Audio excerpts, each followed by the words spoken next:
Y para hablar sobre los ataques de odio por razones de raza en Estados Unidos, saludamos con muchísimo gusto a Alex Somberg. Así es, él pertenece a la Liga Antidifamación, una organización que lucha contra crímenes de odio en ese país. Alex, muy buenas tardes. Veníamos platicando sobre los antecedentes, lo que sabemos de este atacante, que es un supremacista. Y los supremacistas, la principal ideología es que se creen más o piensan que son más importantes que los demás. Pero, ¿cómo entender este antecedente del supremacismo blanco en los Estados Unidos? ¿De dónde surge?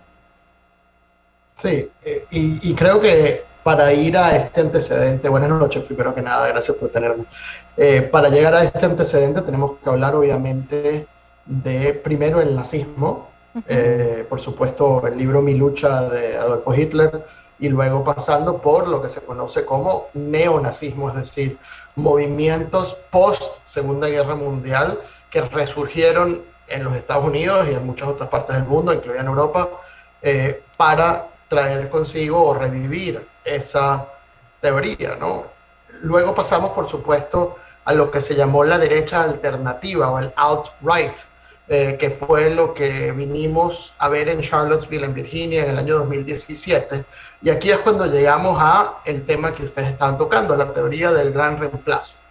En Charlottesville, en el año 2017, se oyó a los marchantes gritar a viva voz: no nos van a suplantar, no nos van a reemplazar, los judíos no nos van a reemplazar. ¿Qué quiere decir esto?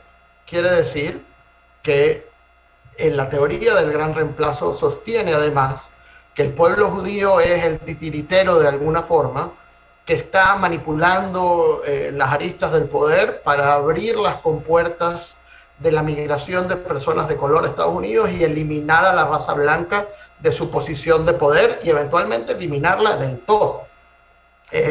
Y esto es lo que conduce y ha sido el hilo conductor entre los tiroteos de Pittsburgh, de Poway, de El Paso, donde murieron varias docenas de mexicanos, y llegando hasta hoy, durante todos estos años, hasta Buffalo. Alex, ¿y el supremacismo qué es, cómo funciona y cuál es la finalidad para entender un poco lo que está ocurriendo? Sí, es la creencia definitivamente de que se es mejor o superior como raza a otras razas mezcladas y de acuerdo con la escala precisamente diseñada por el propio Adolfo Hitler en Mein Kampf, que sostenía que las personas de color estaban en los últimos escalafones, digamos, de esa escalera de clasificación de razas, y que de hecho la etnia o la raza judía era infrahumana, que ni siquiera calificaba como humano en muchos casos. Cosa que se conecta, por supuesto, a todo lo que acabo de mencionar. Y esto, obviamente, si lo traemos al contexto americano específicamente, habla aparte de unos mecanismos de control social que aparte se expresan también en la policía y que se expresan en la represión de la esclavitud y que se expresan también en las limitaciones de derechos civiles que hubo en Estados Unidos hasta el movimiento de derechos civiles en los años 60. Y pareciera hasta contradictorio lo que mencionabas hace unos momentos, Alex, de cómo esto en Estados Unidos viene desde la Segunda Guerra Mundial con Adolf Hitler. Es decir, por lo que ellos lucharon es externamente es lo que están luchando ahora internamente. Este tipo de acciones las vimos en aumento desde la presidencia de Donald Trump. ¿Tú cómo has observado las acciones de los supremacistas durante la actual administración del presidente Joe Biden? ¿Crees que se han intensificado? Creo que hay una responsabilidad importantísima, es un tema que tocamos con mucha frecuencia, de los líderes de lado y lado de usar sus curules para rechazar con mayor vehemencia incluso a las personas que vienen de su propio bando político. Es decir, la responsabilidad de un líder elegido por la derecha es incluso mayor en decirle a las personas de la extrema derecha que no están en lo correcto, cosa que fue exactamente lo que Donald Trump no hizo en su momento. consideraríamos que tiene la misma obligación Joe Biden. Creemos que aparte las compuertas, digamos, de este tipo de incidentes se abrieron y ha sido muy difícil volver.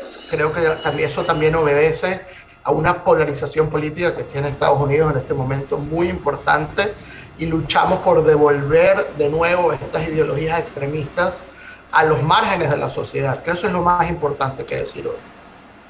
Alex, ¿hacia dónde va la teoría del gran reemplazo? ¿Qué buscan con esta teoría? Buscan decir que los blancos tienen que empoderarse para evitar que eso ocurra.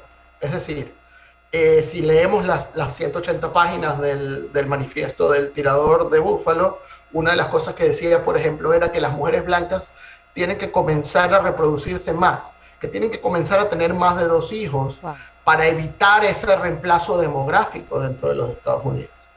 Que ellos tienen que evitar, aparte, que siga inmigrando personas de color desde Latinoamérica, desde otras partes del mundo, para que precisamente ese cambio en la mayoría y en el balance de poder en los Estados Unidos no ocurra, y ellos puedan mantener de alguna u otra forma su supremacía.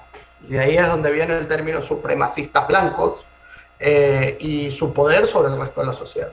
Así es. En este momento vemos imágenes de este sujeto que fue detenido tras este ataque. Decíamos hace también unos minutos que él había amenazado con realizar un tiroteo al terminar el ciclo escolar. Sin embargo, Alex, también aquí hay otro asunto. La mayoría de las personas se describen también como blancas en los Estados Unidos. Si vemos, la mayoría de sus legisladores también son blancos. Entonces, ¿qué está sucediendo? ¿Qué no están entendiendo estas personas que actualmente continúan siendo mayoría? ¿Por qué esa amenaza? Es decir, esta amenaza no pareciera de que, digamos, termine la raza blanca, por decirlo de alguna manera, aunque está demostrado científicamente que las razas no existen en los seres humanos. ¿Qué es lo que ellos están viendo más adelante? Que pueden ser reemplazados en su forma de pensar. Sí, creo que lo primero que hay que decir es que esto es una visión muy a largo plazo. Es decir, ellos están viendo un reemplazo demográfico de aquí a varios años, pero lo están viendo sobre proyecciones demográficas.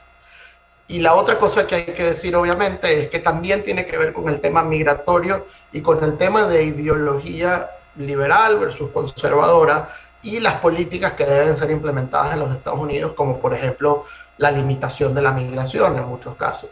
También creo que estas personas se ven como abanderados de precisamente ese conservadurismo supremacista, y ven a una gran parte de la población, que también son blancas, como personas que nunca van a, digamos, convencerse de ese tema.